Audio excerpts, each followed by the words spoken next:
Hello and welcome to Newsfeed on Trust TV. My name is Dorcas Yakubuzala, bringing you trending stories that people are talking about and sharing around the globe today. Boko Haram killed Lieutenant Colonel and soldiers in Borno. The timing is wrong. Senate Chief Whip Ali Ndume kicks against electricity tariff hike. Police arrest suspected ritualist with gallon of human blood in Zaria. First living patient with transplanted pig kidney goes home from hospital. Now, top on what's trending, Boko Haram insurgents have reportedly killed a lieutenant colonel and 6 soldiers following an ambush carried out at Biu-Buni Yadi Road, Borno State. Sources told Daily Trust that the Boko Haram insurgents ambushed the soldiers at Kamuya, a village close to Buratai, hometown of former Chief of Army Staff Lieutenant Colonel Tukur Buratai. The soldiers paid a supreme price on their way to Damaturu to buy fuel. A security source said an officer, a driver, gunner and 4 other escorts were killed while the wounded are in the hospital responding to treatment. Now, a netizen said, "Please, what happened in Okoma, Delta State again? I hope the military will put in the same energy as they did in Delta State, or are these not real military men?" Another said, "The same energy Nigerian army used in Delta should be maintained in Borno. I am really waiting to see army's response."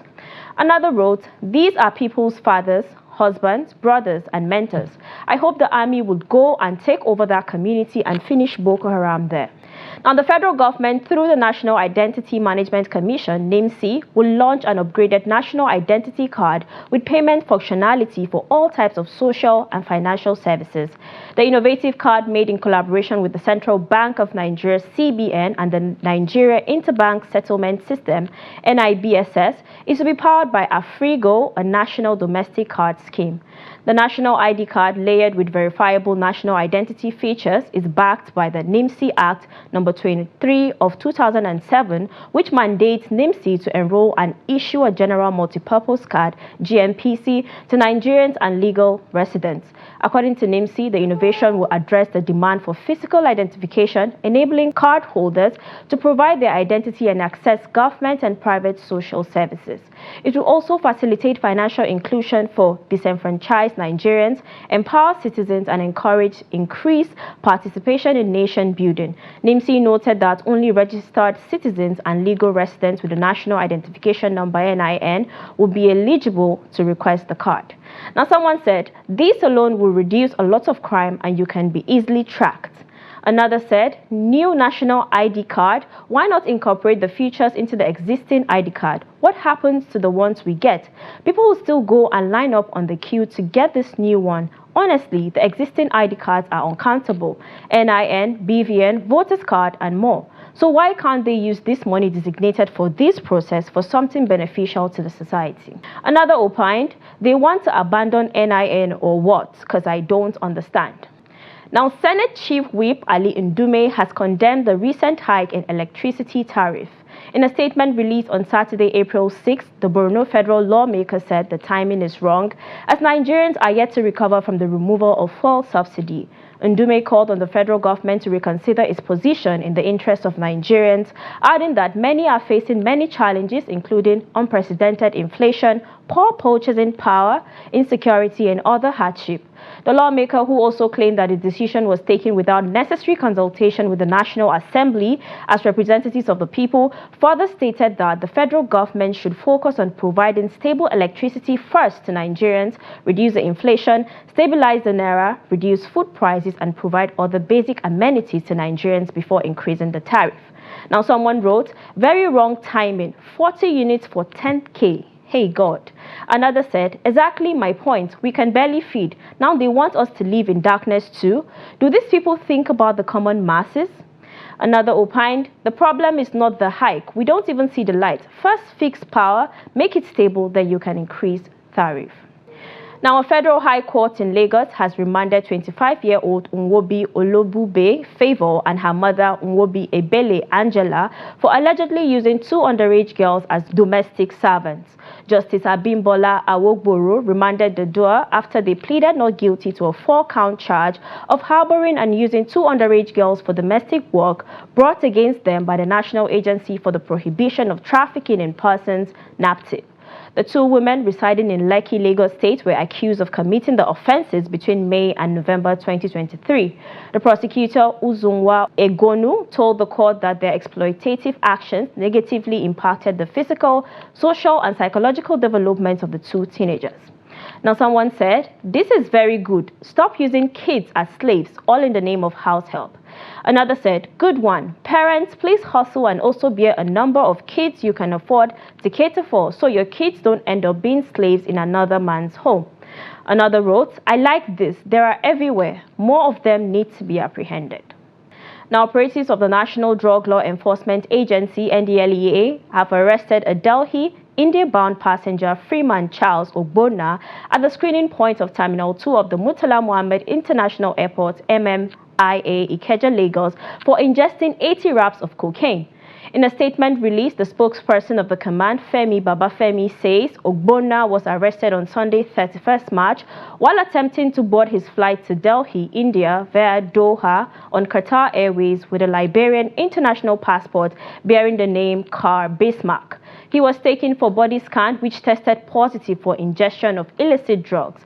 Preliminary checks revealed his real identity as Freeman Charles Ogbonna and was subsequently placed under observation in NDLEA custody, where he started to manifest signs of discomfort.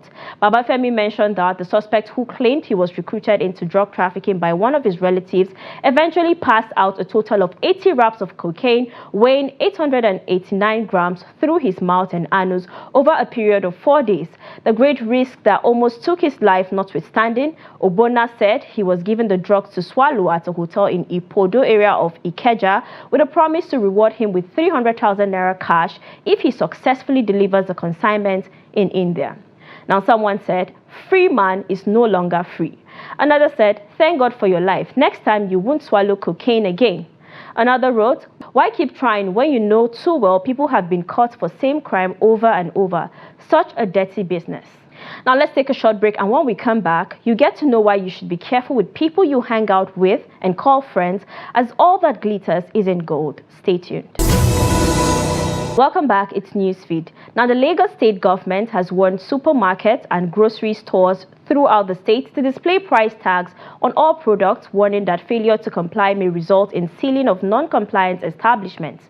The Lagos State Consumer Protection Agency made that warning on Saturday, April 6th, as a measure to enhance transparency and safeguard consumers from potential price exploitation. This initiative aims to provide misunderstandings and inconvenience at the point of sale, fostering a more straightforward and consumer-friendly shopping experience. Afolabi Sholebo, the general manager of LASCOPA, emphasized that the absence of price tags on products infringes upon consumer rights and violates the Lagos State Consumer Protection Agency law. Now, someone said, "When they finish with Lagos supermarkets, they should come to Instagram, please." Another wrote, "Nice move. I went to a supermarket last week. I saw price of a toothpaste 1,650 naira, only for me to get home and I saw 6K plus for two. I was like, how comes? I went back and they told me the price was 3,200 per one and that it was a mistake. They said on the system is 3,200. I nearly cried. 3,200 for toothpaste? What do I want to brush?" Another opined, "You see this matter, I support with my full chest. 2 hands up and my 2 legs. Lagos State, please do this one." Now, the Kaduna State Police Command has apprehended a 9-man gang of suspected ritualists under the name of Neo Black Movement, NBM, at a cemetery in Dusen Abba Ward along the Zaria-Kaduna Expressway with 1 full jerrycan of human blood. ASP Mansour Hussaini, Public Relations Officer of the command, while making the confirmation of the arrest on Sunday, explained that their arrest followed a tip-off after a source drew the attention of the service formation that some group of people were sighted at the said cemetery, which in turn Saye Locals Division was alerted. He added that those arrested for alleged involvement in ritual activities are Samson Ezekiel 32, Samuel Francis 27, Usman Nura 34, Gabriel Sheba, 23, Haruna Said, 37, Bala Lukman, 27, and Jabirul 137. The PPRO explained a search was conducted on their vehicle, a Lexus, where 2 locally made pistols, 1 Beretta pistol, 1 jacket knives, 2 calabashes, and a jerry can full of human blood were recovered. He said the suspected ritualists comprising the new and old members were apprehended while initiating the new members, saying the gang confessed to getting the human blood after slaughtering an aged man and disposing his body along the Jaji military cantonment in neighboring Igabi local government area. The suspect also confessed that the man's vital body parts were dismembered but taken away by another gang which came from Kaduna. Now a netizen said, "They want to make quick money, drive flashy cars, and live luxurious life. May their evil doings continue to land them in trouble. Go and work, study to earn a legit living." Another said, "May our ends not be like theirs, and may they harvest what they planted." Another wrote, "Only God knows how many people they have slaughtered before getting a full jerry can of blood. May God help us in this life." Well, amen to that. Now, doctors have performed the first transplant of genetically modified kidney from a pig into a living human, they announced Thursday. The 4-hour surgery was performed at Massachusetts General Hospital, which was also the first hospital to perform a kidney transplant in 1954. The patient, Rick Slayman, a 62-year-old manager with the Massachusetts Department of Transportation, who had been diagnosed with end-stage kidney disease, is recovering well and was discharged from the hospital Wednesday, 2 weeks after his operation, Massachusetts General Hospital said in a statement. His surgery is a third such xenotransplant of a pig organ into a living human. The first 2 transplants were hearts transplanted into living patients that had run out of other transplant options. The organs were transplanted on the special rules that permit compassionate use of experimental therapies for patients, especially dire situations. Both patients died weeks after receiving their organs. Slayman said he was grateful for the response to his surgery, especially from other patients who are waiting for a kidney transplant. Now, a netizen said, "Guys, he wasn't the first to get the transplant. He's the first to leave after getting the transplant." Another said, "This guy is a hero. I had a kidney transplant in September 2023 from a living donor after waiting 2 years for someone to step forward. This would change the way kidney donations happen. If this is truly successful, I wish him nothing but positive wishes. Thank you for being a champion." Another said, "This could be a life changer for so many people on dialysis." Now onto a compilation of kids gone wild. Take a look. To deal with, and that's all we have for you today on Newsfeed. Follow us and subscribe to all our social media platforms: Facebook, YouTube, Instagram, and X. Until next time, goodbye.